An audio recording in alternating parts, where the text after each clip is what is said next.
রাজ, আমার কথা এখনই মন দিয়ে শোন। এখনই একটা মেয়ে আমার সাথে দেখা করতে আসবে। ও যদি আমার ব্যাপারে কিছু জিজ্ঞেস করে, সোজা বলে দিবি আমি মুছি। মনে করে দ্বিধাবোধ করবি না, বুঝতে পেরেছিস?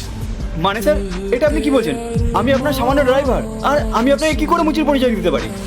যতটুকু বলা হয়েছে ততটুকুই করবি, বুঝতে পেরেছিস? আর শোন, মুখ থেকে যেন একটাও বাড়তি কথা না বেরোয়, বুঝতে পারলি? কিন্তু আপনি তো আমার মালিক, আর আপনাকে আমার মুচি বলতে খারাপ লাগবে। অন্তত কারণটা তো বলুন যে আপনি এমন কেন করছেন, কেন এমন ছদ্মবেশ? সব প্রশ্নের উত্তর তুই একটু বাদেই জানতে পারবি। তুই আপাতত এইটুকুনি মাথায় রাখ, তুই হচ্ছিস মালিক আর আমি হচ্ছি সাধারণ মুচি, ব্যাস। আচ্ছা ঠিক আছে, আপনি যখন বলছেন আমি তাই করব। আমি সবটা ম্যানেজ করে নেবো, আপনি কোনো চিন্তা করবেন না। গুড। আর একটা কথা মনে রাখিস, একটু যেন ভুল না হয়। সামান্য যদি ভুল হয় তাহলে পুরো প্ল্যানটাই কিন্তু ভেস্তে যাবে। ইন্দ্র, তুমি এসব কি করছো? তুমি এই নোংরা পোশাকে মুচির কাজ করছো কেন? স্নেহা, আসলে এটাই আমার আসল কাজ। আমি একজন সাধারণ মুচি। মানে তুমি যে বলেছিলে তোমার একটা বড় কোম্পানি আছে, তার মানে তুমি এতদিন ধরে আমাকে মিথ্যে পরিচয় দিয়ে রাখাচ্ছ?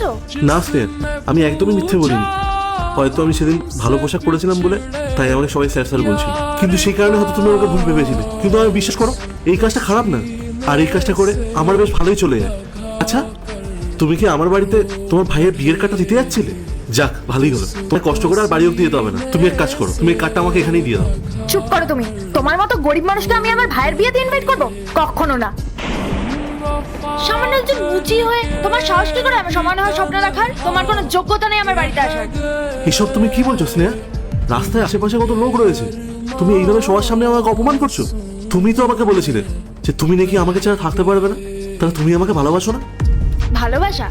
ভালোবাসা ছিল শুধু ওই আভিজাত্যের জন্য। ভেবেছিলাম তুমি খুব বড় লোক, তোমার অনেক টাকা পয়সা আছে। কিন্তু আজ আমার সেই ভুলটা ভেঙে গেছে। তোমার মতো এই গরিব মুচির সাথে আমার সম্পর্ক রাখা তো দূরের কথা, আমার সামনে দাঁড়াতেও ঘৃণা লাগছে। স্নেহা, আমার তো বিশ্বাস হচ্ছে না তুমি টাকার জন্য এত নিচক দিয়ে নামতে পারলে। আচ্ছা, তার মানে তোমার কাছে কি আমার কোনো গুরুত্ব নেই? এরপর কি হলো সেটা দেখার আগে এই দুইটা ছবির মধ্যে যে কোনো একটা ছবিকে ভালোবাসলে ভিডিওতে লাইক করে চ্যানেলটি সাবস্ক্রাইব করে দাও। আর যদি না করো তাহলে আমি বুঝবো তোমরা ছবি দুটাকে ভালোবাসো না। আর কমেন্টে লিখে দাও আমিন।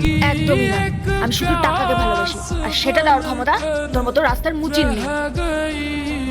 এসব তুমি কি বলছো স্নেহা? তোমার কাছে আমার এত বছরের ভালোবাসার চেয়ে কয়েকটা টাকার মূল্য বেশি হয়ে গেল?